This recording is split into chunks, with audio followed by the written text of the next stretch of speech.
ESL presents ESL Challenger League in partnership with Intel, Acer Predator, DHL,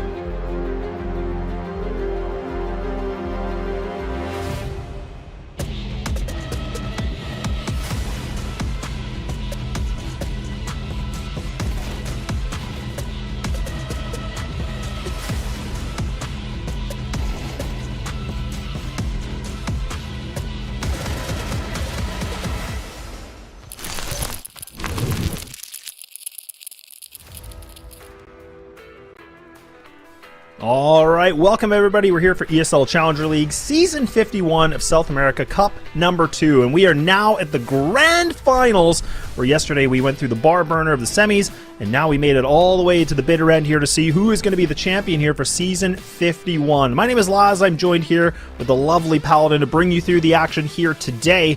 And Paladin, how are we feeling about this one? I'm excited. I mean, this is one of those situations where the favorite is definitely, pretty high up in the ranks, but this underdog story of Uno MILLE charging through this lower bracket has been a story that's been very exciting. It's not been an easy one by any means for them.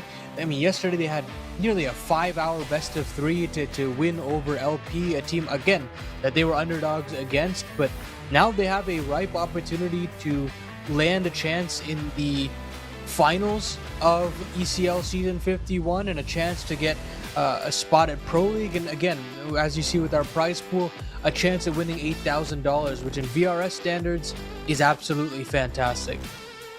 Yeah, definitely is. And like you said, I mean, the third place has already been determined by LP as of yesterday, so now it's going to be the biggest question about who's going to be able to take home that, $8,000 in the first, and then moving over for the $4,000 in second place. And of course, just going into the VRS points like you said. But look, we can talk about the bracket a little bit of the storyline of how we got here today. And as you can see, it was a bit of a journey for Uno MILLE to get themselves into the position they were, and you can see that they've been able to climb themselves with a 2-1 victory. That was over LP last night, and that was a long-winded BO3, but it was able to get them, triumphant through it. And now they get to go against the big dogs of ShindeN, which is going to be even more of a bigger test, considering that LP, it felt like they weren't the same performers, but they still put up a big fight.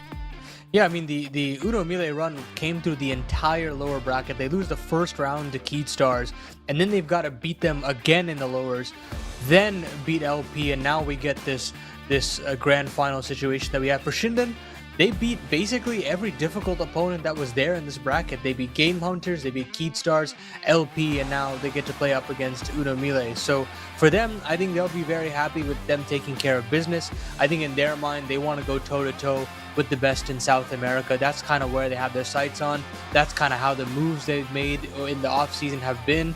And I think for them, they're sitting in a very good spot here, Laz. One that I think they'll be excited for this kind of matchup that they have, the best of 3, the map pool and everything, that I think they'll be sitting pretty when the going gets tough. Yeah, definitely. I mean, well, look, I'm hoping things are going to be a little bit more pretty in the sense of this grand final, considering that, like we said, yesterday was it was an effort, right? I mean, Uno MILLE had themselves a lot of work cut out for them. They had to fight tooth and nail to get to the position they're in, like you said, fighting pretty much since the first round, and has been in the lower bracket this entire time. But now they are arguably going against the best team in this whole cup, right? And now this is where they're going to get tested. But for this group, the biggest impression that I really took away from this, and I really want to get yours, is that, CLD and Remix were clearly the two favorites. I felt like they really stepped up when they needed to. LTZ kind of had his performance in that late third map, but even Broken was able to find, he wasn't top fragging, so to speak, but at least he was actually putting in some impactful duels and situations in their favor. Yeah, there was some significant anchor work done by both CLD and Broken that I wasn't expecting, especially out of CLD, who since then has still not had that kind of performance. It's a 1.41 over last night's best of 3. Remix as well had a couple of fantastic maps. And I mean, you look at the results before this matchup against LP, and it doesn't blow you away in terms of the other tournaments, but these guys played under the most amount of pressure and rose to the occasion. I definitely do agree with you, though. LTZ is a guy that we haven't seen much out of. hyper aggressive Brazilian rifler, and I would like to see a little bit more out of him in the game today. And he's I think that big X factor that we're gonna have to talk about if Uno Mille have a chance in pulling this over. But on the other side of the situation, you've got ShindeN, who have done a lot of busy work in terms of changing this roster. You know, this wasn't the roster that I fell in love with initially. I mean, it's been a couple of months now. They've added Tommy, they've added Fraguti, if I'm not mistaken, and both of these guys have been added not necessarily to their own volition. Nacho, one of their premier riflers, was poached by Bestia. They lost Nas at some point as well. But of course, now they have him within his ranks. So there's been a lot of movement in this ShindeN ranks, but now they've kind of settled in over this last month, and they've gotten some solid results as well. I'm really liking the transformation that this team is having. They're just right on that cusp of getting into the top side of South America. They aren't beating the Gaming Gladiators, the Fluxos of the world, so there's still some progress to be made there. But at this level, this is the head-to-head that I'm kind of looking at to decide it. It's Ives, this very flashy Opper on ShindeN, who has some very high highs and some very low lows. And I think the same can kind of go for Remix. So a lot of these wild cards come down to the Oppers of both sides, I would say. Yeah, and I think that's a really good point you bring up too, because especially for Ives, like where, you know, it can really have some high peaks and then some really low efforts as well. And that's, I don't want to say that's the same stake that we saw from Remix. I feel like he was relatively consistent yesterday. I felt like he was putting up some good kills. He was able to find these opening duels here and there. Couple, like, you know, I guess we could call them dips in some regard, where he wasn't really getting the op in a lot of rotation. I think that was on map number 2, but that was also a bit of a blender for them. It wasn't their best showing, clearly, but I think this matchup is really interesting. Like you said, all the stats are relatively close together. There's nothing like, you know, skyrocketing over one or over the other, but that's the nice thing about this, is like it does seem like on paper it feels like kind of an even matchup in terms of these Oppers. So I am kind of hoping to see Remix, you know, bringing the same performance we saw from yesterday, if not better, because it felt like, you know, he was really a big pillar yesterday to get them in the situation that they're in here and now for this grand final. Yeah, absolutely, and we'll take a look at the veto coming up very soon after we look at some of these map stats, and you can see that ShindeN are pretty formidable on basically every map in the pool bar Overpass. That is one thing that they really struggle with. It's something that I think a lot of these teams have tried to punish into. I'll be curious to see if Uno Mille want to go in that direction, or if they want to stick to Dust 2 as they have previously in our last best of 3. That is definitely an option that they have available to them. But for ShindeN, there's a lot of ways you can go. I think they'd probably want to stay away from Inferno after that grueling overtime victory for Uno Mille. I think Nuke is probably the way that you want to go. I mean, we talk about the difficulties that they had on the T side, Uno Mille, the defensive breakdowns that they had as well. There was a lot to be desired for Uno Mille on that side of the coin. So I think for ShindeN, it's very clear where they want to go. I think for Uno Mille, makes a lot of sense for them to probably go back into Dust 2. If they can somehow get it to Overpass, it would be great, but I think we might actually get the same exact veto that we had in our previous consolidation final as well. Yeah, no, I definitely agree with you. I think like when you kind of look at the stats and just kind of how the games went, it wouldn't be surprising to see this maybe going the same direction we did yesterday. Now, I mean, the question will be, just based on these stats alone, is could it go to a third map series? I'm not sure, because if Dust 2, you know, does become the first map, that does create a lot of questions, because even for yesterday, Uno Mille, you know, they were able to get themselves, that was the 13-10 win, and I mean, they had a dominant lead in the beginning, like they won the first half, like the 7-5, and then it was a little bit back and forth for, you know, the second portion of the half, but they really were able to close things out. And that's where, you know, I think it was CLD. He was just having a beast, you know, first half. And then that's when we got to see Remix really coming alive, where his overall stats on that map were just phenomenal. So those two guys alone were really just, again, kind of carrying the team, or really just bringing that momentum into their favor. So I'm curious to get the vetoes under place, because Dust 2 would be a bit of a head scratcher in the sense of, like, could they maybe cause maybe this potential upset on a map like this and possibly push it to a 3-map series, because I can only imagine ShindeN was able to watch yesterday's semifinal and they're going to go, you know what, let's go for Nuke, because we know they're not going to be very good on it, and it's a guarantee map in our map pool. Yeah, I think if you're ShindeN, you did your homework. Nuke is the very obvious pick here. There's no reason to go anywhere else. I've seen them go toe-to-toe with the likes of Red Canids and actually manhandle that team previously. So like I think that they have the utmost confidence if they go into this map, no doubt in my mind. But for Uno MILLE, yeah, the pick will be an interesting one. I think Dust2 should be the call. We'll see what they decide to put out here. They get that up, and yeah, Dust2, exactly what we were kind of expecting from Uno MILLE. And again, there's no real roots for them. Maybe they could have gone into Inferno if they wanted to, but I think they'll be happy if that is left as a decider as well. There was something about just that last gasp that they had that was just so fantastic. It felt like they were making every read on that T side. The chaos was working to their benefit more often than not, and it just felt like they had every read over the situation. We'll keep going in the veto if we can. And I believe Nuke should be the next up, and yeah, it absolutely is. So ShindeN, these are the guys that I fully expect to see doing their homework. They've done it against the very best in South America, and I expect them to do it here in a chance where they could potentially jump up 3 spots in the VRS. But I think the biggest question mark in this veto will be what that decider is. So if we can get that decider up, that would be great.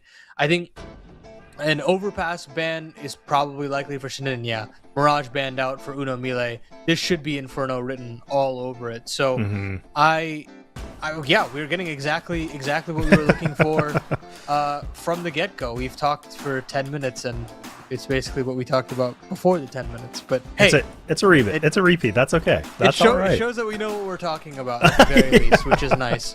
So exactly. At the end of it all, though, I do feel like yes, Uno MILLE have the maps that they want to cause a potential bit of a ruckus, but the fact of the matter is when I go pound for pound down the row of ShindeN and their new additions to this lineup with Tommy, with Ferguti, I feel like there's really no wrong that they can do for this roster, and that they have a pretty compared to LP. I think this is a class above that roster, and they should be favored to win this despite the exact same veto here.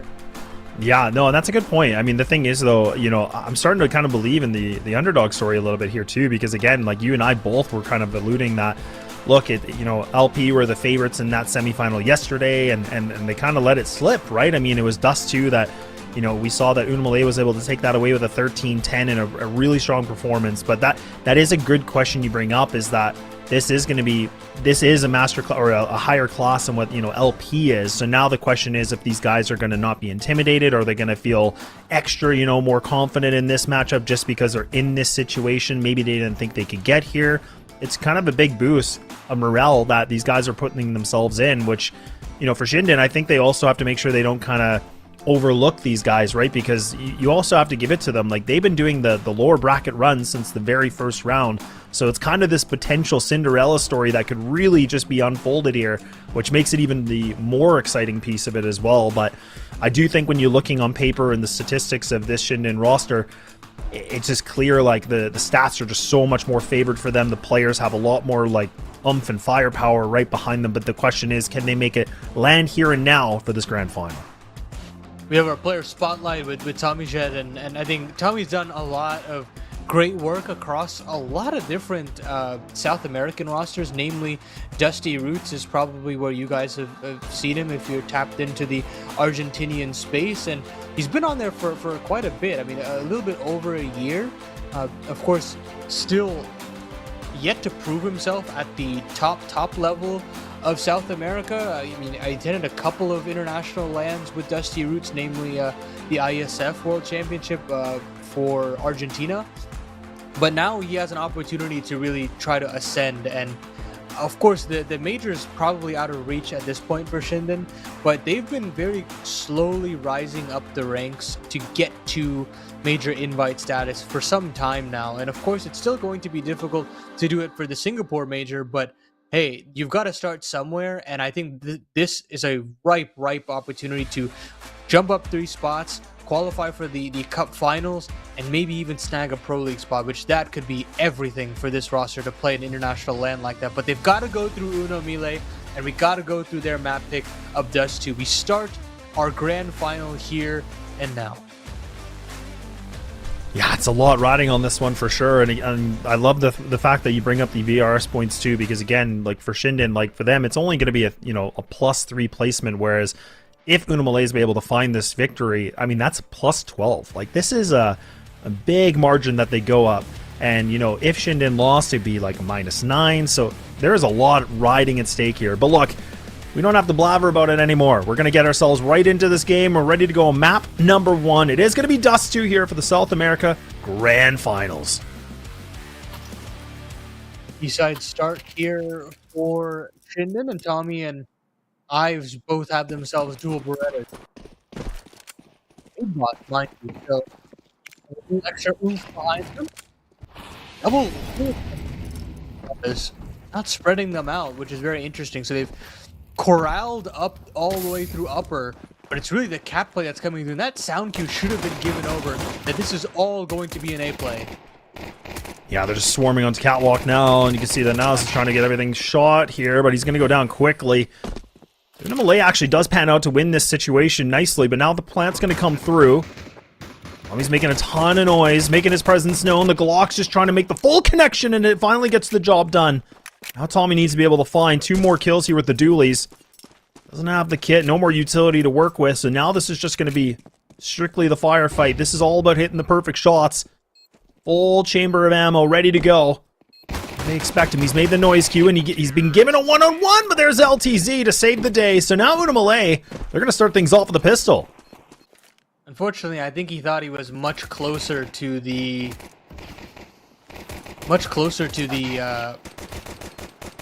box there, the other extra box, but not to be, and he gives up the sound cue, and that basically cost them the round. They were looking straight to ramp that entire time there, that I was honestly thinking that there was a world where Tommy could get up and take a free duel.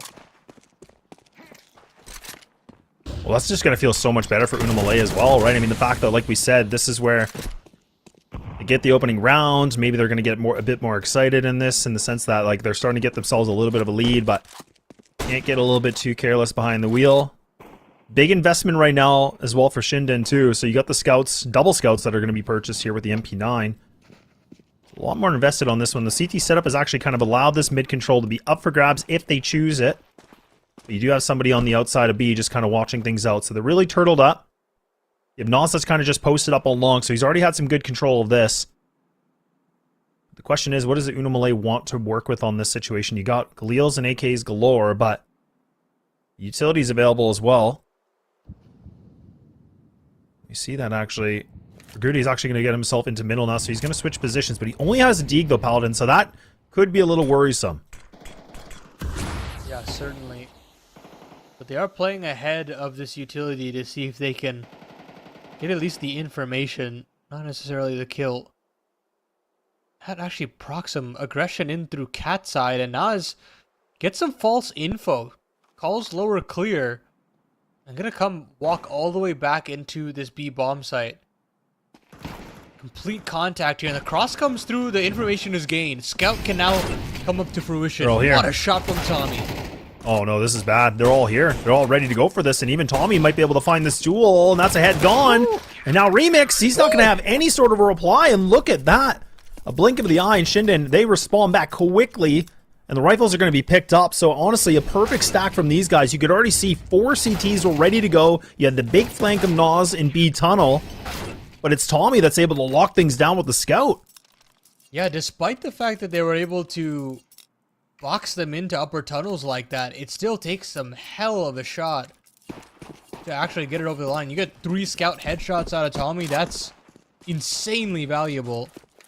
And look at what that does to the buy for UNO-MILLE. It's pots and pans on the other end. Yes, Broken gets a scout tag. You're getting a little bit of damage go every which way, but ShindeN have the superior firepower and then some this time around. And this is a chance for this CT side to really stretch their legs and extend this lead a little bit more. Yeah, it really does have a good position for them right now, so that's always the huge benefit, especially for the CT side, to win that second round. These players on cat are actually slowly creeping their way through this. Broken actually decides to pull back. You can see that Tommy's got the nade ready to go. Nothing going to happen here, though. So MILLE is actually going to cancel this. Oh, maybe not. They're going to go back for it. Utility getting thrown out from the CT side, just kind of toying the idea of it. But look at these rotates. They are so fast. We already have a Biz that's already kind of pushed through mid. We already have Nas close on this as well. So they're kind of just vacating this B idea. They don't even seem to really care that much about it. Putting a little bit of hesitation on it. And now Tommy spots the players. The rotates are coming through. And now he just needs to be able to just land these duels. And look at that. The M4's an easy crossfire. But this Deagle's been able to find some kills. Make it 3! That's an opening if I've ever been able to see one. So now all of a sudden a situation that wasn't looking promising at all has now been created single-handedly by CLD's Deagle. But it's only going to be 3. And no bomb plant here for MILLE. Maybe we've got a little bit more magic out of CLD tonight as well. I mean, he was just so resourceful and impactful in that consolidation final. And, of course, you're going to need that level out of him today. I mean, at a bare minimum, you need him and more for this MILLE side to stack up against ShindeN's firepower. Maybe that's a taste of what's to come, but we don't get to see another try at winning a round just yet. They're all on pistols now, and Ives has got his trusty sniper out as well. It's basically just this CLD Deagle that's got to do some damage.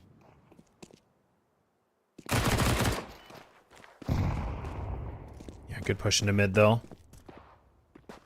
Quick, easy cleanup. Oh, man, CLD, too. I was thinking, like, you hear just the dink on it.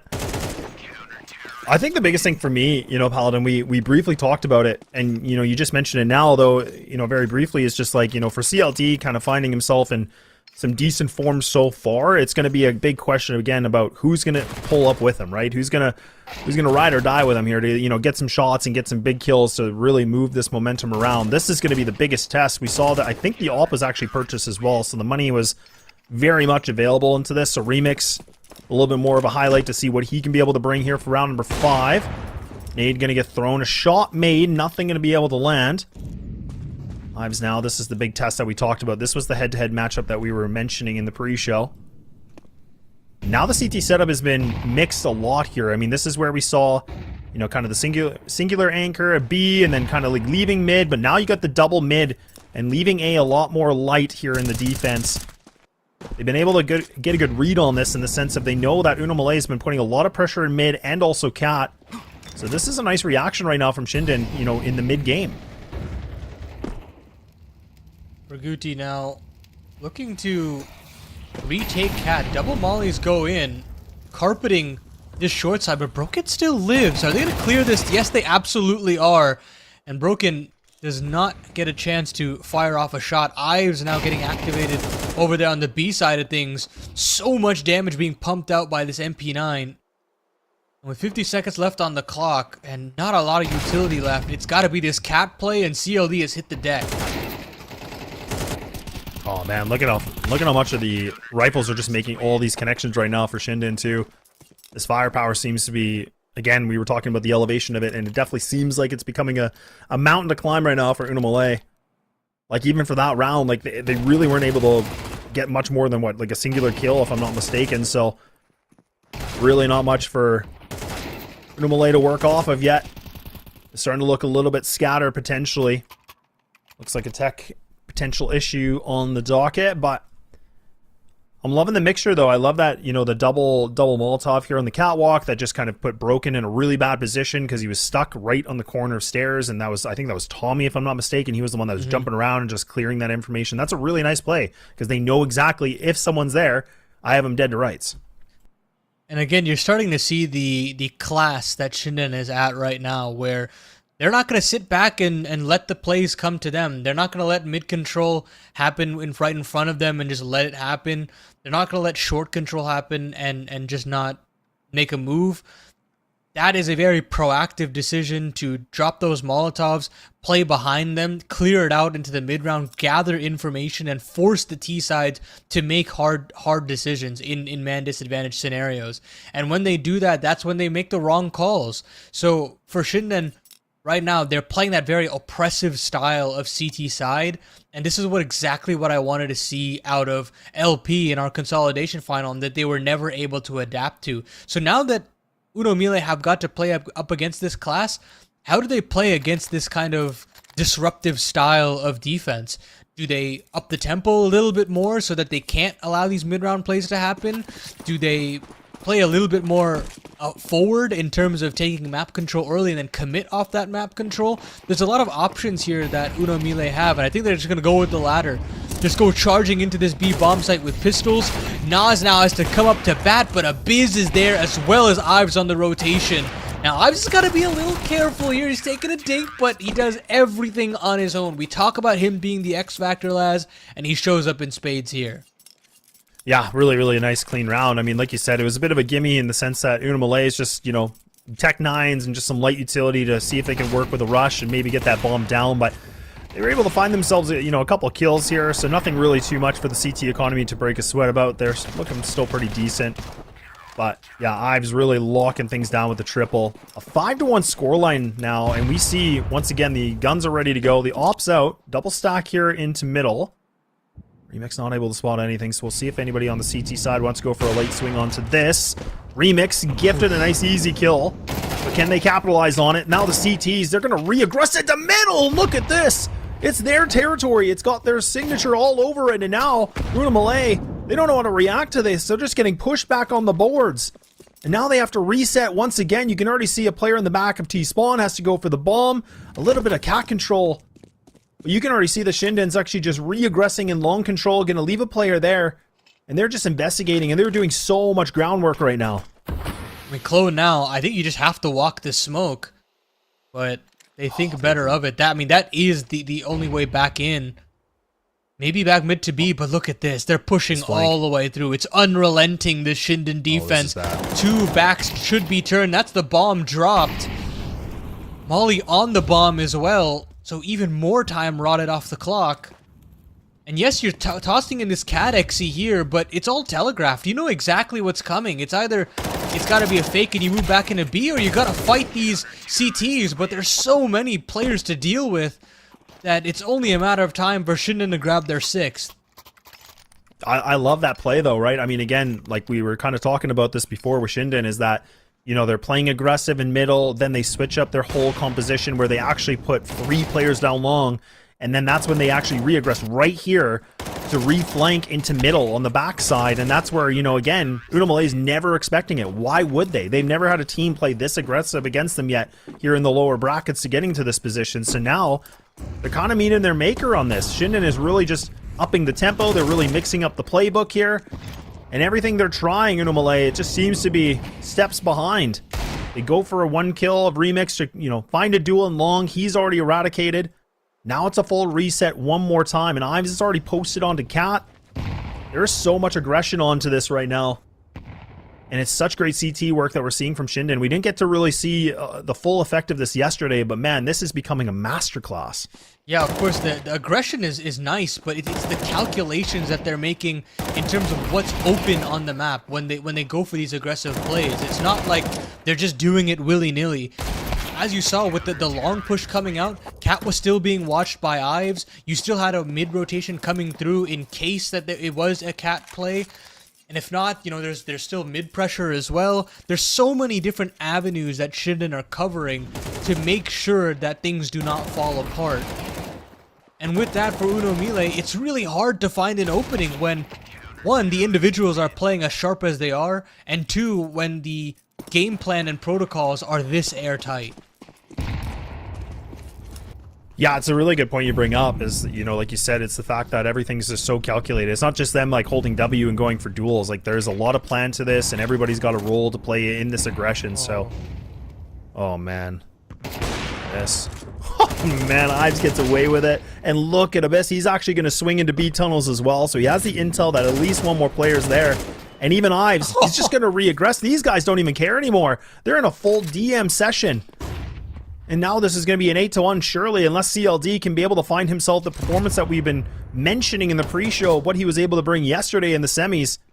It's a moment now to maybe be able to find it, but he's got his Molotov out to a gunfight, and Tommy will be able to find himself this double 16-4 that he's sitting on right now with this 8-1 scoreline. Yeah, you want to talk about big roster moves for this organization, and Tommy Jed has already excited me with how much aggression and stability he's providing to this team. When Nacho left their ranks, I was thinking, it's going to be so difficult for ShindeN to find the next player to come up the ranks and fill his shoes, but Tommy's doing it absolutely spectacularly right now. So, all in all, things look great. I mean, we talk about Fraguti, who's 10-1, taking over BK1 spots, and that also seems like an upgrade as far as my viewing experience is concerned. And for MILLE, this is just nightmare fuel. Everywhere you turn, there's a guy there to multi-kill you down and put you in a man disadvantage. Yeah, this is the kind of CT side you just love to see, though, right? Again, just like the mixture of plays and everybody just, you know, not even just the aggression of it, but just how easily they're just winning these fights. Like the fact that Tommy just finds himself in this double duel situation where I feel like he should have been done. Maybe things slow down a little bit Ives, so he's still going to play with this in the deep water, and he actually sinks. So now, one of the closest rounds we've had in the last, like, 5, it feels like. Op's going to be picked up here for Broken. A triple now for Clone. This is where the setup from the CT side. There's already a big flank from Abyss right now. He's going all the way through middle. So he's doing the long flank here. He's getting a lot of information. So this is becoming a little bit of a sandwich here against MILLE. They have a lot of time that they can work with. They still have over that minute. After smoke getting ready to be thrown. But it's a question if they want to commit to this or not. And right now for ShindeN, they don't need to push into this. They can actually just hold these positions like they are. A lot's going to be put onto Nas now. As you can see, the bomb is making its way. There's a question about Abyss. What is he actually going to go for here? Is he going to commit to this long push, or is he going to go all the way back? There's still lots of utility here, too, for the CT side Paladin. This is interesting. Yeah, there's a lot of time to play with, and now the artillery strike can come through, and now that he sees all that utility, Abyss can strike, and it's all up to Broken in the 1-on-2. He finds the first, but takes significant damage off the utility, but now he's got himself a little bit of a headshot angle. This is a chance, and he's not pulled the trigger just yet, but the wide swing comes up from Abyss. AWP scooped up, and ShindeN continue their winning ways. I will talk about just a little bit of over-aggression on that long control from Ives, but when you're feeling it, when the whole team's feeling it in the way that they are, why not, you know? And of course, winning the clutch, you're just going to forget all about whatever just happened in the beginning of the round. Exactly, yeah. I think this duel right there, like you said, I agree. Like, I think that was more of just a little bit of a overconfidence, a bit of a BM where he's like, you know what? I'm better. I'm just going to win. It doesn't even matter. And yeah, it was a 1-on-1 situation, so it could have been costly, but, you know, again, they're still putting themselves in winning ways. They lose the pistol. They've been able to win 9 in a row now. So MILLE here, tasked with the guns back out again. The off for remix. Ives is waiting for it. Smoke's going to block the vision of this. Double smoke, actually, so this could be a little bit problematic. And LTZ is actually taking a significant amount of damage. This nade actually could do... Oh, I thought it was going to do a little bit more than that, but somehow, some way, it kind of avoids them. And now it looks like maybe long control and this cat split might be the name of the game here for MILLE. But look at this again. 3 players ready to go on A. You already have this one player that's pushed all the way through long. This is a dangerous setup, though. But this situation right here, this might be the opportunity for MILLE to find some kind of real estate.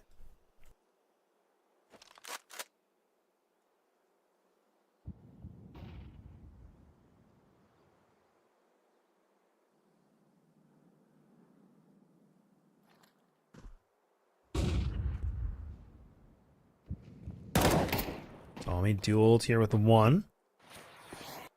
CLD actually still going to press a little bit on it, but look at... Dude, you know, he's going to get pushed into the long. He actually gets bested now, so this creates a little bit more of an opening. LTZ running as fast as possible, but it's CLD to find himself this double kill. And now this is MILLE. This is the team that we know, right? This is the team that we were able to get a little bit of a demonstration of yesterday, and now all 4 players alive, the only casualty of 1. So that'll do.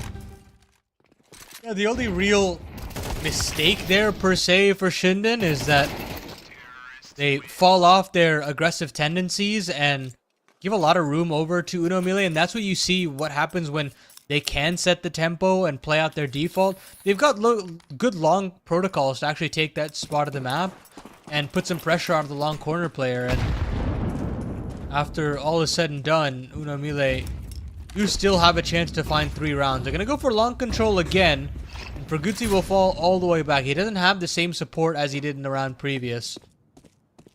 But look at all this mid space that ShindeN have taken. You've got a player up at suicide already, and CLD is completely unaware. The bomb is left in spawn, so they actually have to cross back here to clear him out, and they finally do. But here comes Ives, and now that's watch from Remix. So aggression, the re-aggression, all being punished by Uno MILLE, and a chance to still find a silver lining of a 3rd round here.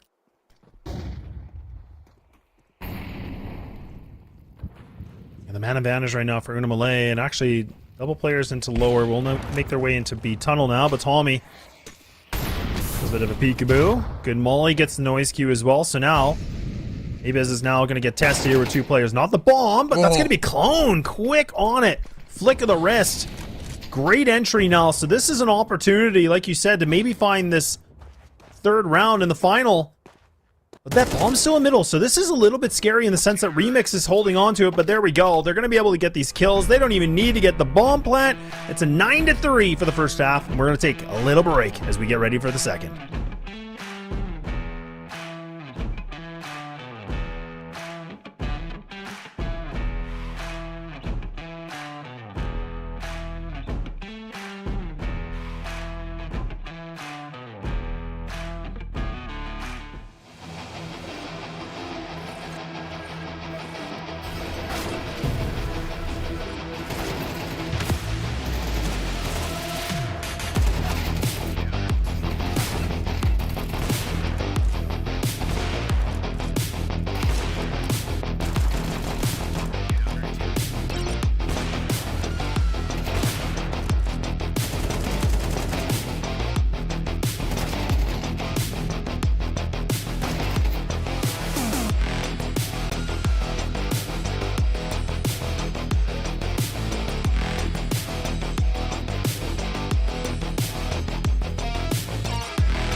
All right, welcome back, everybody. We're ready to go. Map number 1 on the second half now. We got to see ShindeN just putting up a star performance. I mean, honestly, I feel like that's the easiest way to describe it. It was the CT side that was just full dominance, a 9-3, as you can see. And now it'll be Uno MILLE here going onto the defense, and ShindeN is going to be able to showcase a little bit of that T side. But Paladin, how are you feeling with this whole thing? Because I'm a little bit surprised considering Uno MILLE. It felt like they just never had an answer. Yeah, a lot more expected of a result today from ShindeN in terms of the dominance that they're showing. You can tell how much protocol work that they've done, and of course mechanically they still look fantastic. The newest additions of this ShindeN roster look fantastic. You think about Ferguzzi, you think about Tommy Jed, and they both have done some fantastic work overall. I mean, nearly 20 kills in one half for Tommy, and only half of that for Ferguti, which is still respectable. Well, a lot relies here for the pistol. LTZ, oh man, he gets caught here in the smoke, so he's already taken a lot of HP away. So now CLD, he's been tucking his tail here behind the car. USP's now starting to make a good rhythm onto this. ShindeN is kind of just, you know, going for duels. It just seems like they really think they can out-aim these guys. They might need a little bit of a reality check now as the first half has been over. Maybe that was enough of a breather for MILLE. LTZ posted up in mid. This should be a done deal for him. Low HP, and he gets bested there. Nice shot from Nas. So now, maybe a little bit of sign of life here from ShindeN. Just a little bit of breathing room. Now they can jump the mid to B smoke, and Ives hits a cracker of a shot into CLD. Whether they know it or not, the A bomb site is wide open, and they do actually still have a CT smoke up, so technically they can still cross, but the bomb comes through Cat, no problem. So we got ourselves a 3v3. Kit's still up for broken, but all three of these CTs coming up from this short side. Tommy's going to be the first point of contact, and he's got to start connecting these headshots where it's Ives to do a lot of the heavy lifting, and Ives will find 3 kills in the round. ShindeN had a right idea there. They had a plan A in terms of faking long control and going out B, but as soon as they lose a little bit of space, they've got this plan B in the form of Ives. Again, that X factor shining through here for the Argentinians.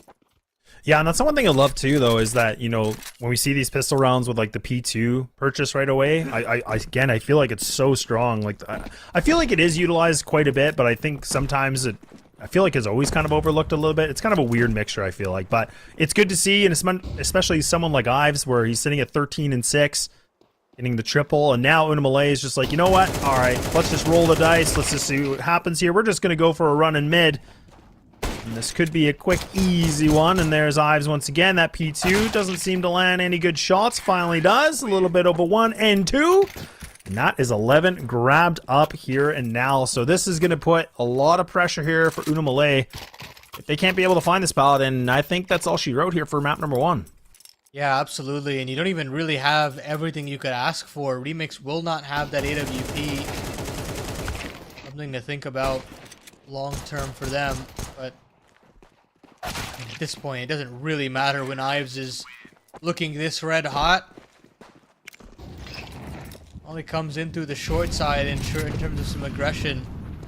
And they do want to get a player into lower, but I think Broken's gotten caught on the door, so he's missed the timing and will not be able to get there. So instead, actually Nas considering moving through this. And wants to catch a little bit of timing, and he does. Broken on their fadeaway goes down, but the lineup for Clone. Way to pull the man advantage back into their favor. Much needed. And Abyss can't pull it back as Clone goes charging back into the B bomb site to get himself another. Oh, but the lineup for Ives. Now in the 1-on-4, a chance here. He spotted out another player. He wants to go through this, and it's done a little bit of damage, but can't find the kill. Flashing through to at least feign some presence, but Clone has come back into middle, and what a round there from Clone. Very necessary to keep them alive. They just barely eke out a fourth there, Laz. Yeah, not bad at all, right? I mean, Clone really, you know, he's the one that's kind of putting himself in the driving seat right now for MILLE. I mean, he definitely had some decent stats yesterday, but I didn't really put him as like the top fragger, but he's really starting to, you know, be the influential player on this team right now. He's seeming to just kind of pick up a little bit of slack, but there's going to be more than just a little bit of slack that's needed. But that's not a bad start. But ShindeN are going to just equip back into this right away. Even with the limited utility, they don't really care. They're just going to try to run and gun this. One smoke, agreed. Oh, but who cares about smokes when you land shots like that? And now Broken, it's been quiet of a game for him, but he's only able to find the 1 kill, and this round's already over. They have the B site, and you can already see the CTs. They're never going to entertain this. They have no control of the map, and they have to save. And now the question is, Ives, he's kind of sitting in the top of mid, and is he going to maybe go for a little bit of a hunt? My goodness, what a way to win a round. I mean, no utility needed. They just needed to get the kill, and that was done. Flying headshot from Abyss. Brutal. Brutal way to lose the B bomb site. And Ives is considering pushing forward, but it's always difficult to come through alone. So he's going to wait for Tommy to come through, and now they'll walk slowly ahead. They'll spot these two rifles inevitably. The shots do not connect. Tommy does find one, but that's about it. This AWP for Remix will not get to fire off a shot, and ShindeN get themselves map point. It did take significant casualties though, so the rebuys will be severe. Oh, that's such a nasty entry. And that's the thing about, you know, the B site in Dust 2, right? Is that it can be so hard to get inside of it, but like once you kind of get control of it, that retake scenario just really changes the game, because you saw how fast that, you know, MILLE were like, nope, we're not doing it. We're just gonna, you know, save the guns as much as possible. They actually lost a gun in that save process too, so really good hunt from ShindeN as well. But now there's a bit of a desperation buy from Mosses. Allows some of that utility to be a bit more afloat, but now, oh man, they're going to need 8 in a row to push this thing to overtime, but it doesn't even feel likely at this point here, Paladin. I mean, it feels like ShindeN has really just had Dust 2 in full control and really just in full grasp of the situation. Oh yeah, absolutely. It doesn't really feel like a contest whatsoever. Of course, there are moments to remind us about the Uno Melee that we saw yesterday, but moments are not going to win you a game. Gotta find a way to string some things together, but gonna go for a last-ditch lower aggression here, but long control has been established by ShindeN, and they've given up lower, sure, they've given up Cat as well, but you still got a late mid lurk as well, with potentially committing to this A bomb site and still finding a kill later on, but gonna scale on through, and Abyss actually strikes a bit early. Potentially takes some more attention. Abyss finds a second. Now Remix can activate here on the top of the long smoke, but he's gotta eventually fade away. Mollies will go deep. Abyss has another opportunity at one more kill, and he has just ripped away the rotations. It's just Remix and CLV, the heroes of the previous best of 3, and now they've gotta do some crazy things now. But Ives shuts it all down. Double kill for him. 13-4 domination here on Dust 2. Yeah, domination indeed. I mean, ShindeN, you know, again, proving the point of why they're in this grand final. And, you know, you mentioned in the very beginning of this is that they had such a easy run. Like, they pretty much, you know, bulldozered everybody in their path in the upper bracket, getting to the situation here. I mean, I don't even think they lost a single map the whole way here. So they're not stopping now. I mean, a 13-4 is a huge dominance of a score line. And it kind of, you know, we saw these little moments from Uno Melee where it looked okay, and like maybe there could have been the conversation of bringing something back, but ShindeN honestly just felt like chapters ahead of that book, and they make it a quick and easy one with a 13-4. And I love the mixture of the CT side. I love that we got to see every single player was able to really just showcase their abilities. But look, that's going to be it here for Dust 2. We're going to wait things out, take a little bit of a break, and then when we're back, we're ready for Nuke. We'll see you in a bit.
All right, welcome back, everybody. We're here for ESL Challenger League Season 51 for the South America Cup 2, the Grand Finals, and now we're here for map number 2.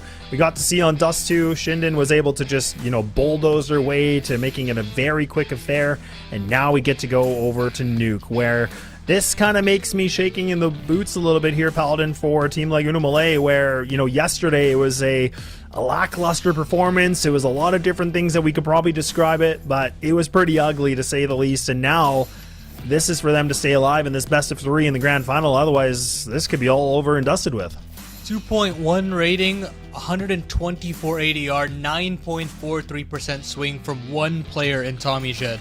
And you go down the list, Ives had a 1.85 rating. So the dominance is truly otherworldly for ShindeN on Dust 2. And now, as you kind of mentioned, it was an abysmal showing from MILLE on Nuke. And the way they actually lost the map was a 1-on-4 to Allison, which I felt like that was gifted to Allison more so than he won it himself. That is kind of how the cookie crumbles for MILLE on this map. So I have some real issues with how they approach this T side, and even on the defense there are some significant holes that they had that LP were able to exploit on their offense. So I feel like if ShindeN can stick towards how they've performed in this best of 3 so far, they will have no issues with actually competing. I think the biggest worry that I had going into this for me was how would Ives perform, and East has so much flair to him. He's still going for all of the opening picks that we're looking for, that he is going to be an absolute nuisance outside to deal with a lot of oncoming Ts on the other end for MILLE. So I think for Ives, he'll be very happy with how things go.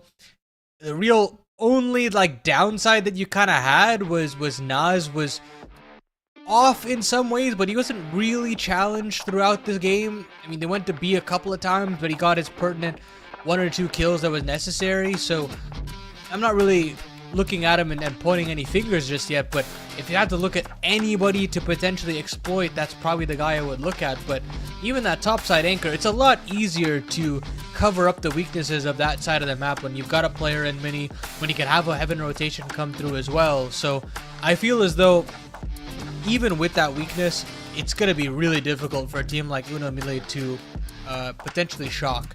And I think the only way that you can potentially have a bit of shock and all is you've got to have LTZ. If he can't find you any openings, if he can't give you that offensive flair, then this team is dead in the water and then some. Yeah, I think I like how we just go straight to it. I think that makes a lot of sense, because I agree with you. Like, when you're looking through the history of playing this map for, a team like ShindeN, is that like an 18-5 record. They've been able to beat teams like Game Hunters and Gaming Gladiators. They've been able to play teams like Fluxo where they lost, but again, they've been able to essentially have a pretty dominant performance, and that's where we're kind of talking about these stats here, right? Where, Nuke is still that 78% win rate. An 18-5 record is definitely nothing to make shy about, right? I mean, this has been really proven track record of what they've been able to accomplish. You know, they've even been able to beat teams like 9Z.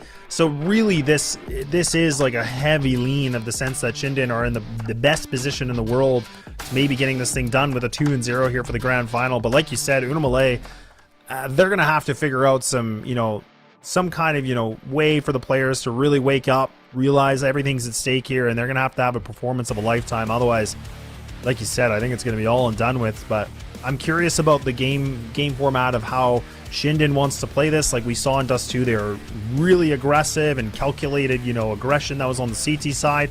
I doubt we would see something like that on a map like this, but it does kind of beg the question of, like, what do we have in store with the way that this team's just performing, and everybody seems to be hitting all the shots on all the cylinders. It's definitely possible. I mean, you think about lobby crunches, you think about how they want to approach the outer yard. I mean, of course, it's definitely more limited than that of Dust 2, but I'd be curious to see if they want to approach that in the same way. But they start on the offense this time around. We'll get to see a little bit more out of this T side from ShindeN in this series. They start with a waterfall smoke over in mini and look to potentially split into this A bomb site. So 3 players here to potentially greet them. That Molly is nice. It moves LTZ out, and Ferguti has found the opening entry, and Abyss just running Glock headshot is huge. LTZ does find a couple, but it's still Ives in the 1-on-2. He finds a very quick one to swipe it into a 1-on-1. But he's looking for this bomb. He's looking for Broken as well, and he nails the headshot. Ives has just been so sick on this P250, and he's not looking to stop anytime soon. Is he out? Yeah. Ferguti's found the opening entry, and Abyss just running Glock headshot. I was going to say, I definitely agree with you. I was thinking the P2 in his hand. I was like, man, this just feels like a really, easy opportunity here for Ives. We saw what he was able to do with it, and then he just kind of delivers it again. So, yeah, he's really just been putting up a great performance here. And, yeah, it's not the easiest pistol round, I guess. It came down to the 1v1, so we saw that MILLE was able to almost find the knockout punch here for the pistol, but just wasn't quite enough. They were close. So now full investment pretty much here from ShindeN. They got the MAC-10 and equip here for Tommy. Are they really going to try to walk push into inner like this? This would just be so crazy. But no, they're looking like they're just kind of exploring their options. Tommy's already been able to make it through secret, so they have so much real estate right now, Paladin. Like, they can do whatever they want. The world is their oyster at this point. Yeah, and I think the obvious decision is to complete this round at the B bomb site with the ramp and secret control established. They'll try to go back in the lobby here to see if they can scoop up a rifle, but Abyss very smartly backs away, tries to isolate these angles in a 1-on-1. Meanwhile, LTZ has found an early kill with that deagle, and Abyss's Galil spray goes awry as well. It's a little unruly here, but Remix finally hits the deck, and that should be all she wrote. CLD will get an upgrade. He cannot go for this, just considering the fact that he has no armor, no kit. So he'll back away into CT spawn, but ShindeN, not the cleanest anti-eco you've seen. No, I love it for MILLE, though. I mean, like, that was, like you said, in finding 3 kills, and this AK should be up for grabs here. So this is, really, again, all things considered, with, like, the minimum amount of money they put into this, not bad. 4 players go down. I mean, it wasn't them getting the kill, but that does make a bit of a difference against ShindeN on their money situation. So that's it's a pretty greasy round from them. It definitely wasn't pretty, but impressive from MILLE that they were able to inflict that much kind of damage into the second round. So it does kind of now beg the question of what we got in store here for this third. And Remix does have the money here available for the op. Rifles here with the MAC-10 for the T side of ShindeN, so no op going to be on the presence here for the offense yet. This is the biggest test right now. This is where MILLE need to get themselves back on the board and be able to find themselves some kind of traction back in this game, if they can. And outside control looks like it's a little bit up for grabs in some regard. I mean, that looks like it is CLD that's just kind of posted up in mini, blocked by the smokes. Abiz has already taken a big brunt of damage already. So some good utility work from the defense. Sentry goes deep to still garner some hut control. Nas can't look for that entry, but their utility's coming through and they want to go charging in. Clone playing right up against it and he gets spotted out from Abyss on that Mac 10. Upgrade in for him, but LTZ Heaven rotation is also in from Remix.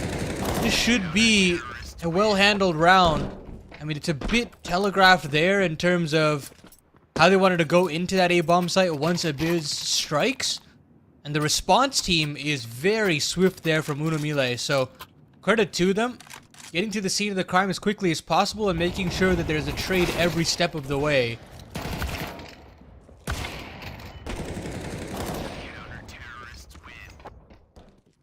Yeah, it's a good hold. It actually works out. And this is where for MILLE, they're going to have to, again, you know, when we talk about what they were able to do yesterday, I mean, this is when they were on the CT side. They were playing a lot better. So for these guys, they're really going to have to be hoping for the best here to be able to get as many rounds as possible to transition over that T side. ShindeN actually has just equipped actually a lot of money into this. So they got the pistols with the one Galil of Tommy. CLD's got himself boosted up nicely on this, so he's going to be able to see over the smoke. Should be able to have this one dead to rights. Good bit of damage, not the kill. And there's Remix right there to help him out. Almost gets a secondary kill through the smoke. But one of the players has been able to make it across into secret now. So this is where the defense is going to have to know, okay, we need to be prepared for potentially for someone to be in that lower site. Or potentially for the vent. A little bit of a hit on this one. CLD's still kind of contesting. Still kind of, you know, poking and prodding as much as he can for this moment. That Galil is still afloat. And that is going to be Ives. That's kind of in the lower position here. Broken just on the other side of this, playing red box. So Ives just trying to be able to find anything he can without making too much of a peep. But time is dwindling here, Paladin. I mean, we're talking 40 seconds, and they still have to make a game plan of what they want to do with this bomb and where they want to go. And Abyss going down this quickly, this might throw a little bit of a wrench in the gears, and it looks like it's just kind of falling apart slowly and surely. And that Deagle, I don't know if it's got enough gas in the tank here to be able to find 5 kills. Indeed, it'll just be the one. So right back to a tie game. Credit to Ives to get downstairs there, but if the glass isn't broken, then there's really no potential that he could pull it through unless he gets basically a kill on a silver platter. That was a force buy for ShindeN. So, despite all the great starts that they had in terms of the opening 2 rounds, you don't find enough to string together another buy here in round number 5. So, we full Glocks, not a single penny invested in this one. And MILLE have a chance to breathe just a little bit here. I'll go charging into the ramp setup. Luigi does find one, but they will not be able to take down Remix here on this AWP. And so the lead is claimed back again from MILLE. Yeah, I like it. Again, I mean, I know it's just a bit of a push on ramp and, you know, not really too much to break a big sweat about, but again, really good work from Broken, just being able to kind of lock this down with his teammate of Remix, and Remix is doing a good job just to be able to land this thing with the triple kill. Now the big test here for round number 6, guns are back out. No op once again here on the T side, so these guys are just straight rifles. Gonna have the funds to do it. So this is gonna feel good for MILLE now. This is a question of, can they maintain the form? And LTZ is actually going to go for the big old swing into ramp and actually finds the first engagement. So takes down Ives. And that's their top fragger right now. So that's a pretty important kill.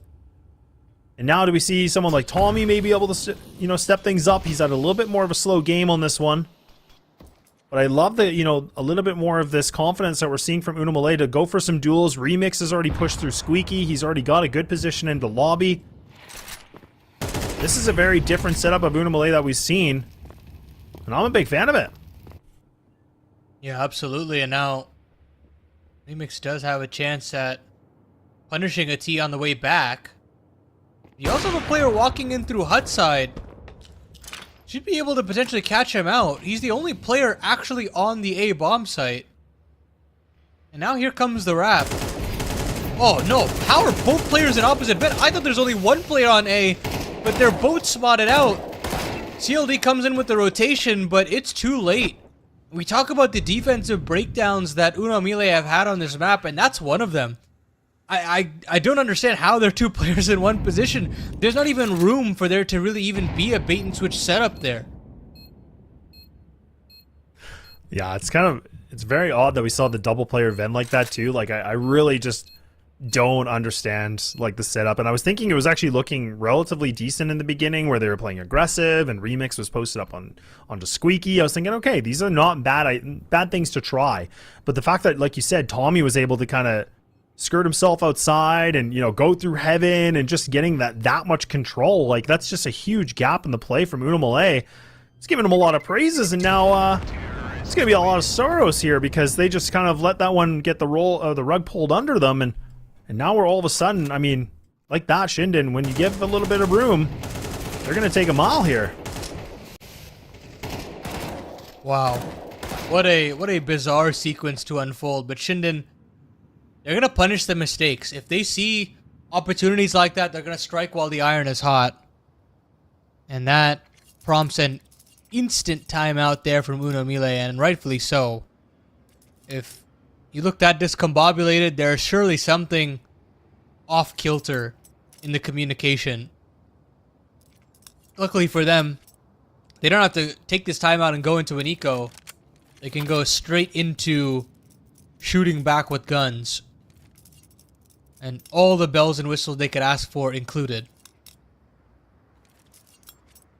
This time around, for ShindeN, I think sticking to their guns, getting that outside control, seeing if they can get to lockers quickly, maybe wrapping into Mini into that A-bomb side. The splits have looked pretty solid in terms of entry pathings. Of course, the rounds haven't gotten their way, but the amount of space that they've been getting on these approaches have been pretty good. So keep an eye out for that as these rounds progress.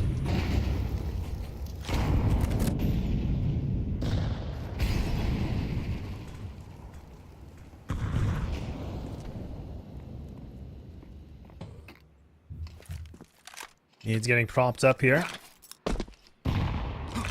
Smoke will commenced here from ShindeN, so Tommy still kind of just posted up in the same position of red. And for MILLE, get the 4-1 split here, and CLD's just blocked off, not able to find a sight at all. He's smoked out. Secret control up for grabs now. ShindeN taking their time on this with a minute just remaining on the clock. You can see these CTs, they're really not over pushing on anything. They're not really investigating. That was something big that we saw from ShindeN on the CT side, where they actually would try to go for some intel. Now some noise has been made. I'm pretty sure Broken might have heard that. So the jig is definitely going to be up here, Paladin. I mean, this is where now we have to see MILLE. They need to be able to get a bit of a lean, but nobody's actually still moving. They might think it might be a fake. I don't think they must have heard this. I thought they would have. Now they certainly have, though. The glass has been broken, and the namesake of Broken on the back of Dark has got to come up huge. We've seen him do some magnificent things from this position, but he only finds the one. And with that, I think you really have to consider the save, considering how hopelessly out of position they are. But Abiz on the late lurk finds Remix on the AWP, so already a weapon, an important weapon taken away. Of course, it can still be recovered here, and it is by CLD, but the fact of the matter is they're running out of resources here, and ShindeN continue to rack up offensive rounds. And they're doing it with seemingly ease, Les. Yeah, it really does feel like it's a lot of ease in this, right? Like, I mean, the fact that, again, all it takes is for them to get one kill on a Broken, and the round's already over. And, like, the rotates weren't there. They just kind of stayed put, right? I mean, they were... I feel like they were kind of, like, hesitant just to make any sort of rotates, because I understand, like, on the CT side, if you kind of make the wrong rotate, it really throws everything off, and then the wrench hits the gears, and it's just a catastrophe. But at the same breath here, like, these guys are not really doing anything to get information. Like, they're just holding positions, hoping that, you know, ShindeN's just going to come to them and that they can just, you know, lock it down. But that's not been the case at all. So we'll find out now, round number 8, and yeah, still some money that they can work with to get the guns back out since they had to do a pretty big save. Squeaky opened up. I's not able to find the shot. Broken looks like he might go for a little bit of a run here onto ramp. And he actually does push through, and Abyss is right there waiting for him. Oh, so an early duel already, Paladin. So, like, I mean, what, a minute and 33? Like, and we see the first duel. Remix is going to get this kill, but the cost of so much HP. And look at Tommy. Like, how is Tommy in this position? Oh, my goodness. How do they just let that one happen again? Tommy has been a menace in terms of map presence, and he gets a quad. I think he walks to the interior half of that waterfall smoke in mini and realizes that he's caught a bit of a timing. He hears the jumping around of the CT, that utility is being tossed in, and he's caught such a little window here to punish all the way around, but the third kill is just glorious from Tommy Jed. Spins back around over to the AC unit and finds a fourth. I mean, get out.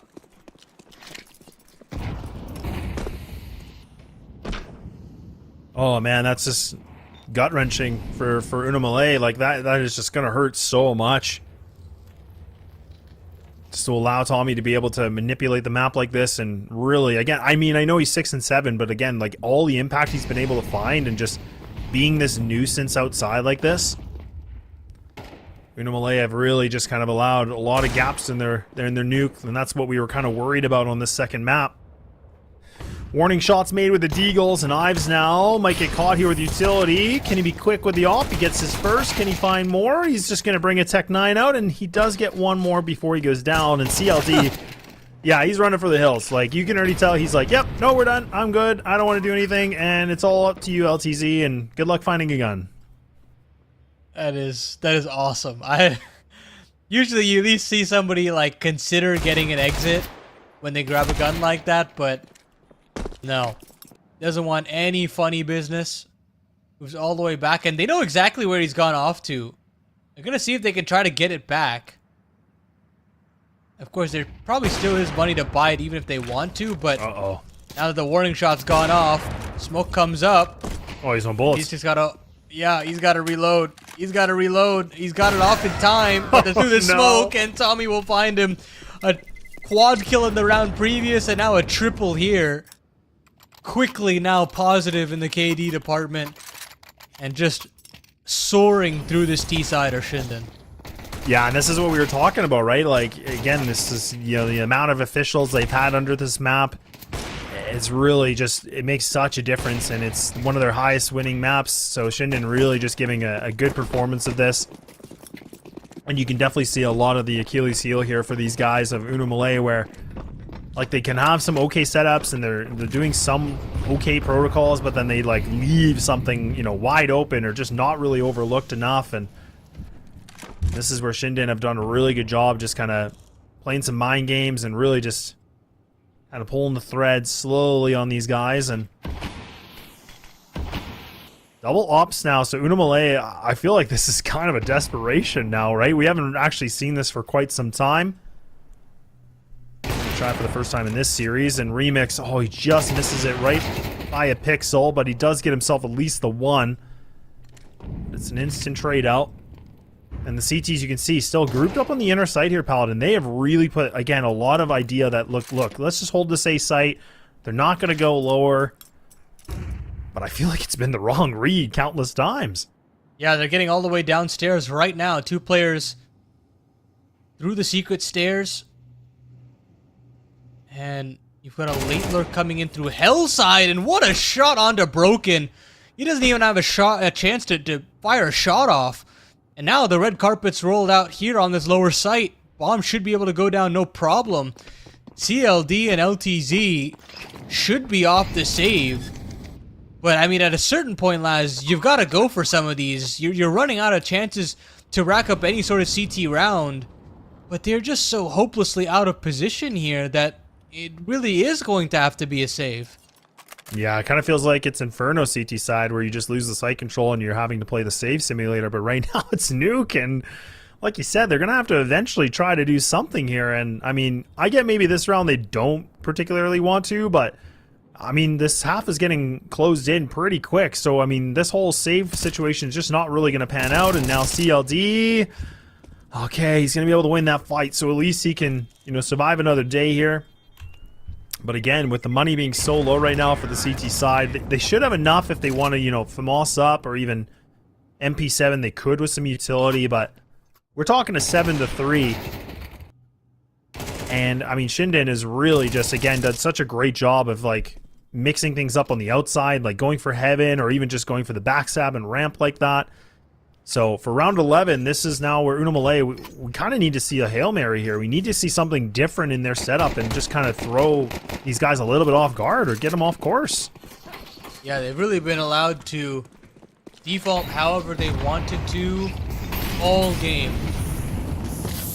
And now, it's a little ugly here. They're going to try for the vent drop, and they do get a Biz down. He's been successful a number of times, and even Tommy gets down as well. But there is a rotation to come through, and Tommy should go down eventually. And there he goes, but the bomb is down.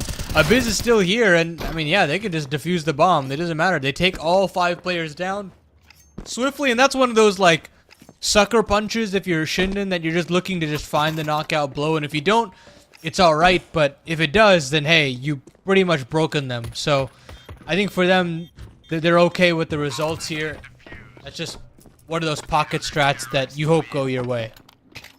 Yeah, definitely. I mean, this is where, I mean, I feel like for them, they're feeling really good about their T side. Where essentially they're, you know, thinking, okay, look, yeah, we can get this 7-5, worst case, who cares? Most likely could put ourselves in an 8-4 now. Like you said, kind of experimenting, seeing what they can get away with. But for now, for MILLE, I mean, this is where, without a question, they absolutely need this round. Like I said, I mean, this T side, from what we saw yesterday, yeah, I'm really, really hoping it is not the same case. Demo review can only get you so far, lads. And Yep. It doesn't look like we're going to get many chances for that T side to flourish here for MILLE. 2 opening kills instantly for ShindeN. And Ives is now just waltzing up through the outer yard. Basically getting down for free at this point. Tommy's met up with the mini player inside the smoke and completely ignored him. He's going to go all the way through. And they've completely switched positions. For Aguzzi, though, the player a little bit more aware in that situation. And they'll go back up the stairs. Rocket will have no chance at punishing anyone. And LTZ trying to desperately cling on to some map control here. Will have to pull the trigger, but isn't able to find the kill. So it's just broken down in that lower site, and unfortunately, this round is very, very far gone. It's 8 all over for ShindeN. An 8-4 half, and that means the first half's going to be concluded, and now the question will be MILLE to get themselves on that T side. We'll find out after this break. We'll see what happens.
Well, it's definitely been nuclear here because it's been ShindeN that's been able to find themselves the first half with a very dominant performance, and now the question about sealing the deal and getting this thing over with a 2-0, unless MILLE can cause a little bit of a ruckus here on the T side, but I think both Paladin and myself, Laz, are just not convinced of it, but an 8-4 lead is definitely going to be looking good right now for the ShindeN squad.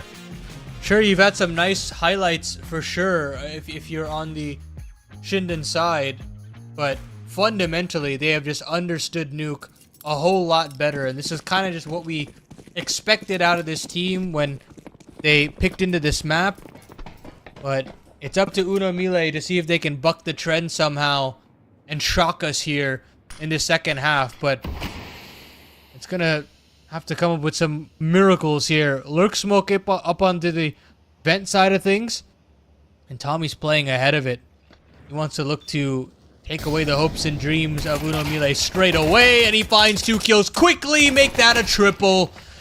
And he's looking for the ace straight away, charging in to see if he can find Remix, and now his position's known, but Tommy will not get the ace. His Remix is now looking to claw this one back.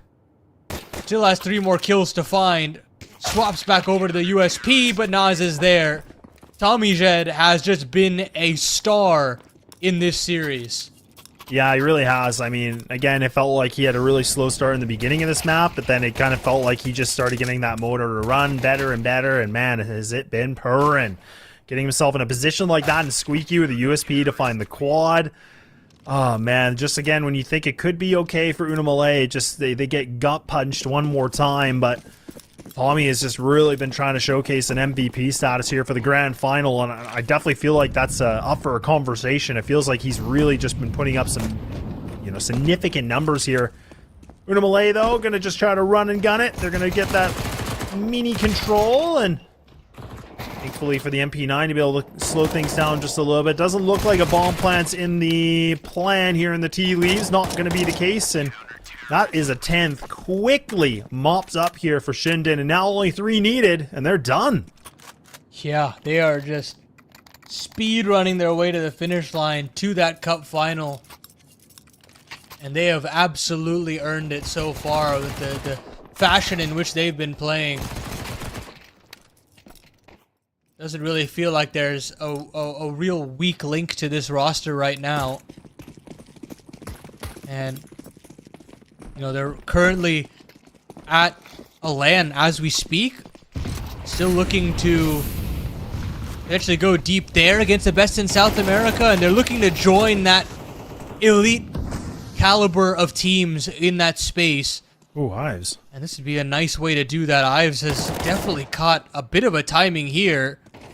Pulls the trigger a little early, and Abyss cannot necessarily help him. But I believe Broken has found him there, and Broken will find another, so maybe there's a little bit more in this round here, but Broken immediately goes down, and we still have ourselves a 2-on-2. Yeah, the big push from Nas here, so this is going to be his demise. So now it's actually Abyss now on the 1-on-2, so MILLE, a bit of a silver platter potentially to be able to find themselves their first round in quite some time. This, though, is already going to be able to get himself in a strong rotating position. An easy duel. Oh boy, this is not good. A smoke already getting thrown. Molly gonna get thrown onto first, and there it is. Clone, thankfully, able to open the door and just get the spray down. There's a 5th round grabbed. But boy, oh boy, that was again ShindeN just kind of mixing things up, playing aggressive. You could already see Tommy was just feeling it. He wanted to go for the big push. I agree with you. I think that Ives, I feel like in that position, he could have probably waited a little longer. I don't know if he was worried about that T player kind of like, you know, overexerting and getting a strong position, but I felt like he was in a decent spot where he could have maybe caused a little bit more ruckus with a double kill somewhere. Yeah, it's a weird, like, hindsight 2020 situation there for him, for sure. But either way, it does leave an awkward purchase here for ShindeN in the next round. MP9 for Ferguti and Abyss on a FAMAS, and they're already out of incendiaries. They're out of flashes as well. So you can't have that crazy aggressive ShindeN in this round here. Gotta stick to good fundamentals and just solid trade protocols. But on the side of Uno MILLE, they're not trying to push the issue yet either. Finally, Fergutti comes back up the ladder. And now the re-aggression comes through. Now spots a bit of a shoulder. Late lobby crunch is coming in. And Nas and Abyss chime in for a quick double. Make that 3 between the two of them. And now Tommy should be able to have this one dead to rights. A little bit more of a challenge, but still gets it. And now Remix. Big task at hand here with a 1-on-4. Galil does have the bomb and a little bit of utility and does take down Nas with an overswing. But now that's some good information grabbed up here for the last 3 players on the CT side. What does Remix actually want to do with this? Doesn't have a lot of time to work with. Again, we still have to remember he's on this T roof. I think he's saving. Is he really going to go for the save in this situation? I mean, I guess he has to. I guess he doesn't really have a lot of options. Nope. Instead, I'm going to go crab walking down the ladder and I'm dead. So that's ShindeN now. Getting closer and closer to that finish line. Yeah, and this is money snapped for Uno MILLE as well. Yes, they get that 1 kill, but that 1 round, but mind you, it comes down to just 1 kill. And because of that, their finances are considerably destroyed. And yeah, it's a terrible situation to be in now. You're 6 rounds back. You don't have any money, and you don't really imagine that a 7-round comeback is much more than 6. So they go in for an early purchase. They try to get these Tech 9s downstairs, and I think it should have been calmed over that Clone got here. They'll certainly have an idea now, considering this ramp play is coming in, but these re-swings from Ives are a little less than optimal. 3v3 now, and TommyJet and Fergutti are going to have to do some heavy lifting. Fergutti finds 1. And Fergutti will find another, so it's just Clone now in a 1-on-2. He's done some good work in the previous 1vx, and now he's going to do a little bit more. Can scoop up an A4, grab the smoke as well, tries to maneuver back over to the double doors, but smoke up in his face, no need to kick it open. The defuse can come through. The spam has to be good, but it isn't even allowed. TommyJet caps it off with another 20 kill spree, and now just 1 round away for ShindeN to complete this upper bracket run. Yeah, it's just Tommy just really, again, wants to be that MVP, and I don't blame him. He's really put up so many, individual performances where he's been able to just pull through for ShindeN. I mean, not even to give discredit to anybody else on the team, but like, again, sitting at a 20-11, he's been able to just influence the server. Now the timeouts are going to be called. Uno MILLE realizing, look, the time is now. I mean, this is where you're down by 12-5. Map, series point, everything on the line here. 1 needed for ShindeN to be done. And what a way for them if they can get there. I mean, we'll talk about that later, but this is where now Uno MILLE, we have to see a little bit more of a decisive decision, what they want to do. They have to make some kind of, good protocol here and now, and it's kind of a rude awakening, and it's such an unfortunate position for them to be in.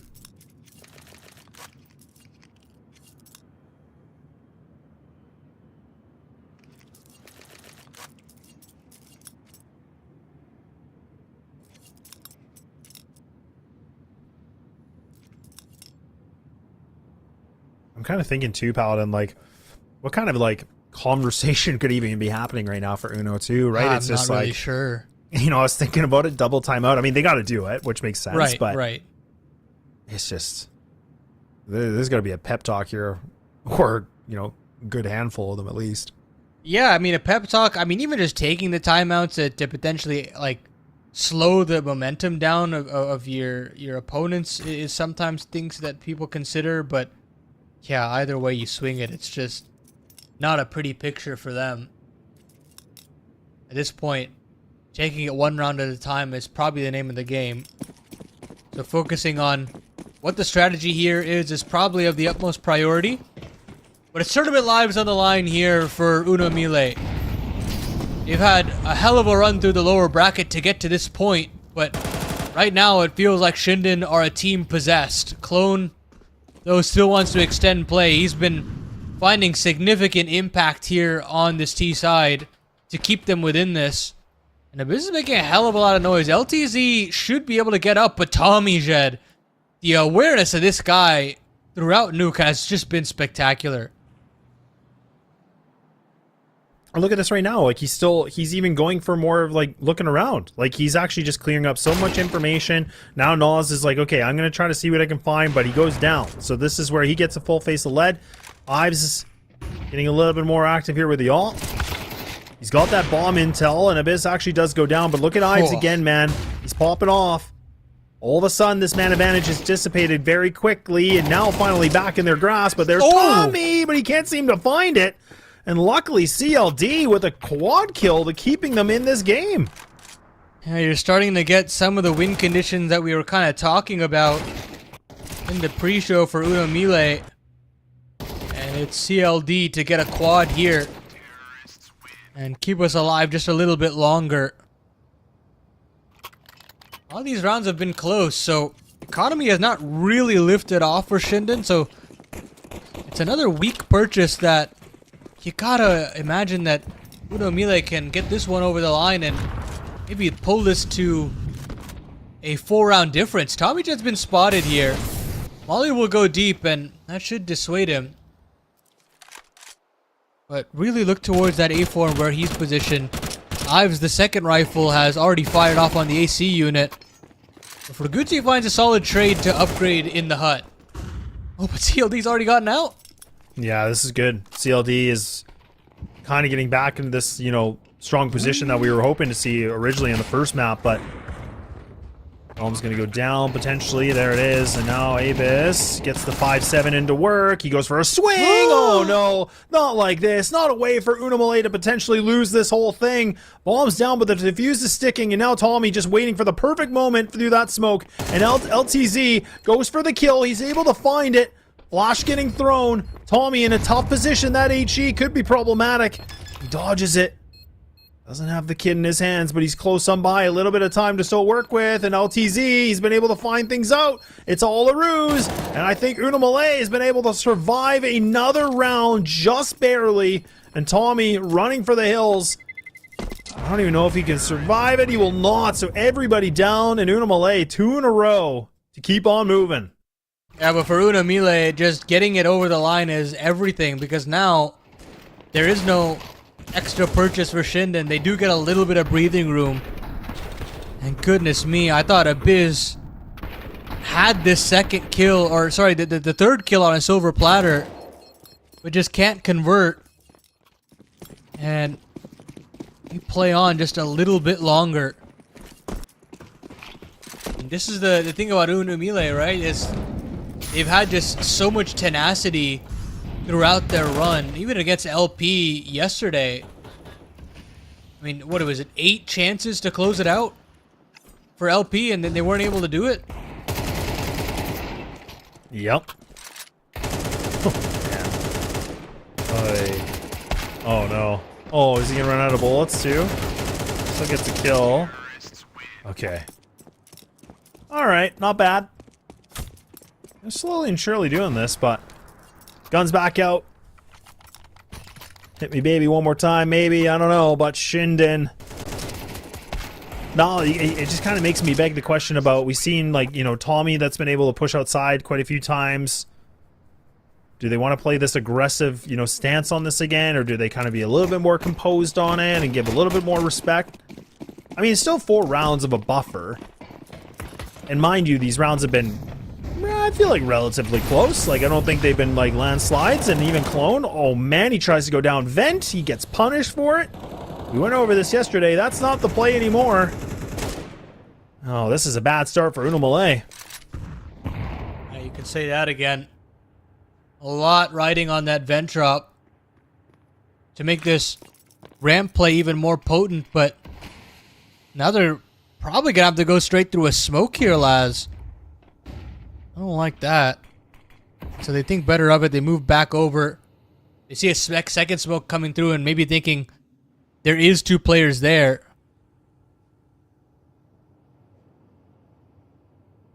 But now, go back outside. Interesting decision here. Still got a boatload of utility, so if they want to toss in some outer yard pieces, they can. But they're running out of time to really make a decision. They can't really go downstairs. It's probably got to be a mini wrap here.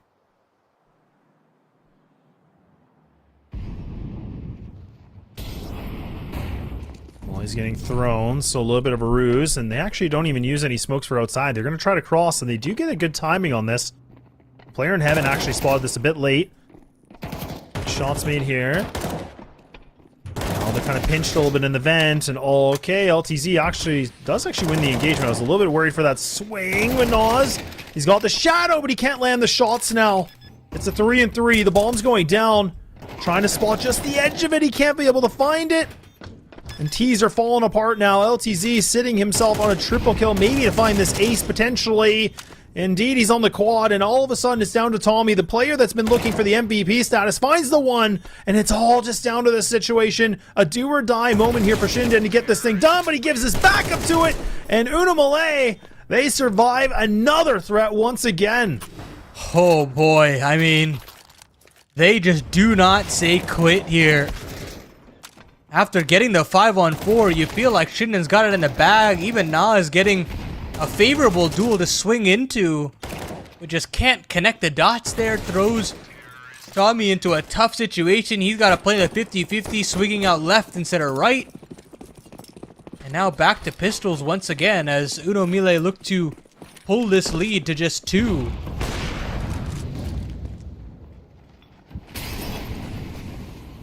Yeah, this lead kind of dwindling like this. This is where things can get a little bit problematic, right? I mean, ShindeN now finally getting tested. The scoreline's already doing better than what we saw in Dust 2. Which is a little bit surprising considering what we were giving a lot of critique here on a map like Nuke for these guys. But some good damage getting done here from the CT side. But again, you have to remember they have weaker weapons. They don't have a lot of investment into this. CLD actually posted up on the red box on the CT side. So he's actually in a strong position just in case any of those players are in hell. These guys are kind of stuck a little bit in the mud right now. You can see that Tommy is actually the one that's kind of pushing through this. The CLD gives his back up. This is now becoming a little bit of an issue here, Paladin. And AK's grabbed up. I was thinking if he could be able to find that kill on a broken, that I really felt like this could have, you know, changed the round entirely. But it looks like now maybe MILLE is still a little bit more in that driver's seat for the time being. Yeah, they should be fine now. Tommy's still lurking around, but he's being watched like a hawk here. Does give up his position and isn't able to upgrade despite giving away that noise cue. 30 seconds left though, and eventually they've got to get a move on here. They've got a double swing, and they do. It's a Glock headshot to get some space, but they're going into Fraguti, and Fraguti's got a chance, but there's still a player in hut. And luckily, MILLE get another one over the line, but boy, it was by the skin of their teeth. Yeah, these have been really, really close. Because again, like if that player in hut wasn't there, I mean, that could have been quite an ugly situation. But, you know, ShindeN is still putting up a lot of, you know, damage in these rounds, like despite the investment they had into it. So it's really kind of made this a little bit more interesting. But MILLE has been able to find a second wind. A 2-round differential where it was a way bigger lead before. LTZ, I was going to say, are you really going to go for the swing and event? We already tried this before. It didn't work. Good utility from the CT side is just going to be able to stop them in their tracks. Ives already pushed up onto ramp. A strong position here with the AWP. Abiz now is actually able to get into trophies too. So this is a really, really strong aggression here from the CT side. This is what I was kind of waiting for, right? I was kind of waiting to see ShindeN kind of get back into their, you know, aggressive CT setups. And now you can see that MILLE, they're starting to kind of just go right back to what they were doing before. Go outside, just take it very slow, try not to make a peep. A good duel onto trophy. So that gives them the man advantage for the time being here, Paladin. Yeah, it's a huge 5-on-4 to get. Taking down Abiz, who's been a thorn in the side of the MILLE side. And now they'll move back into the outer yard. They've got to deal with Tommy, and Tommy's been unreal this game, sure, but he can't do anything when he's flashed like that. Great teamwork there from Broken. And now Nas is tasked with dealing with the outer yard himself, and he can't find anything. 30 seconds left, and I think in their minds, they're just hoping that they can hold on to these guns. Because it doesn't matter where they go, they're undermanned, they're understaffed. Ollie comes in upstairs. Though. Yeah, I mean, it is. And it's got to be Fraguti, and he gets 2, but I don't think it's enough. Yeah, if that third would have happened, again, I feel like that could have been the changing component to this. Nas and Ives close together. Molly going to get thrown onto Heaven, so now they can get into a position. They got the Molly available and a flash with an HE, so they have some utility they can try to, you know, experiment with here. Ives drops down, or Nas drops down, my apologies, and Ives trying to find some shots and gets the crosshair in the wrong spot, and now a one-round differential. So this lead is really just kind of caught up to them, and this is where, you know, I kind of said about pressure and teams, you know, handling, and I was kind of giving that, you know, a little bit of a talk about MILLE, but it seems like ShindeN now, they've kind of let this one slip, you know, beneath their fingers, or in between their fingers, I should say, and now MILLE are really looking a lot better on Nuke than what we saw yesterday, and it's seeming like they're making better decisions. They're just, you know, kind of committing as a group, which is nice, because we saw a lot of mixture plays yesterday, and just kind of all over the place. It just seems scrambled. But today, it's really changed around. Like, this whole, within not even a day's time, has really elevated their gameplay. Yeah, maybe a demo work is enough, because they seemingly have completely changed their tune. This was 12-5, now turned 12-11. And MILLE have one more round needed to pull this one into overtime. Max loss bonus into full effect though, so 5 rifles out for the CT side. So they'll, or not 5 rifles, 4 rifles, but it's a popper to the upper bomb site. And TommyJet had 2 kills on a silver platter, isn't able to convert both of them. It's gotta be Ives instead, and he can only find one as well. Fraguti, Abyss, they've gotta come up big instead. And Fraguti will find one. Upgrades over to the AK, and the lurk is coming through. Abyss has got a bit of a timing, and it's just broken now, left up on 1 HP. 1v1. 100 versus 1. David versus Goliath.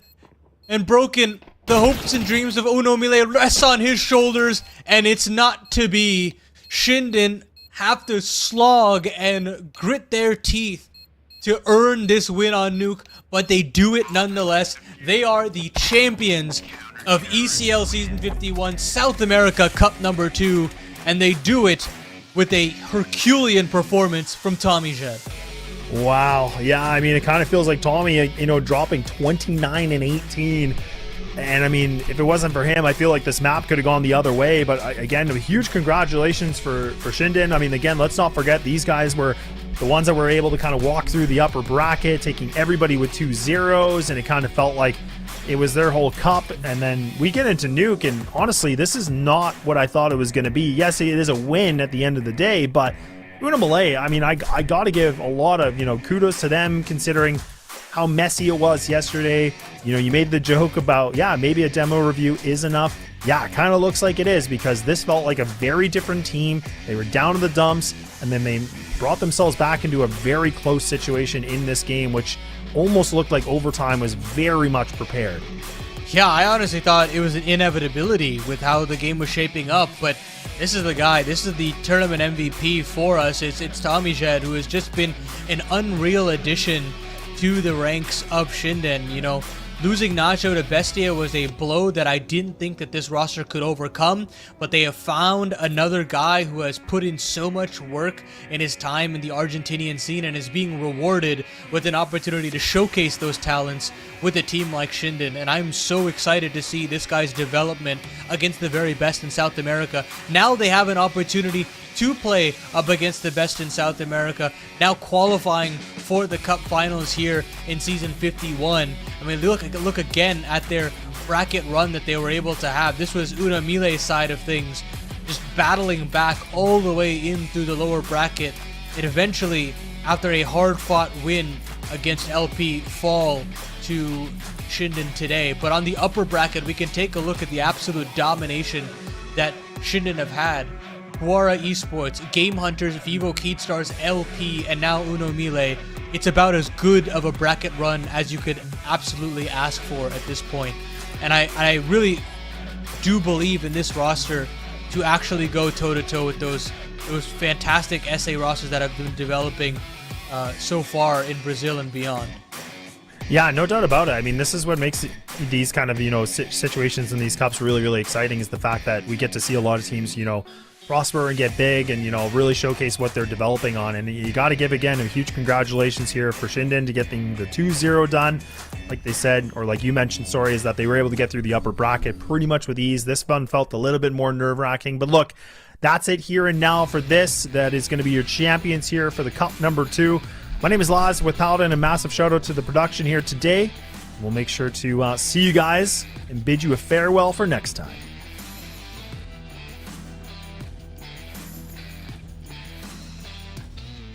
Through the information is gained, Scout can now come up to fruition. They're all here. What a shot from Tommy. Oh no, this is bad. They're all here. They're all ready to go for this, and even Tommy might be able to find this duel, and that's a head gone. And now Remix, he's not going to have any sort. Just go charging into this B bomb site with pistols. Nas now has to come up to bat, but Abiz is there as well as Ives on the rotation. Now Ives has got to be a little careful here. He's taking a dig, but he does everything up. This could be a quick, easy one, and there's Ives once again. That P2 doesn't seem to land any good shots. Finally does. A little bit over one. To get himself another. Ooh, but the lineup for Ives. Now in the one. So an early duel already, Paladin. So, like, I mean, what, a minute and 33? Like, and we see the first duel. Remix is going to get this kill, but the cost of so much HP. And look at Tommy. Like, how is Tommy in this position? Oh, my goodness. How do they just let that one happen again? Tommy has been a menace in terms of map presence. And with the Deagles, and Ives now might get caught here with utility. Can he be quick with the off? He gets his first. Can he find more? He's just going to bring it to... Take away the hopes and dreams of Uno MILLE straight away, and he finds 2 kills quickly. Make that a triple. Tom's going to go down potentially. There it is. And now Abyss gets the 5-7 into work. He goes for a swing. Oh no, not like this.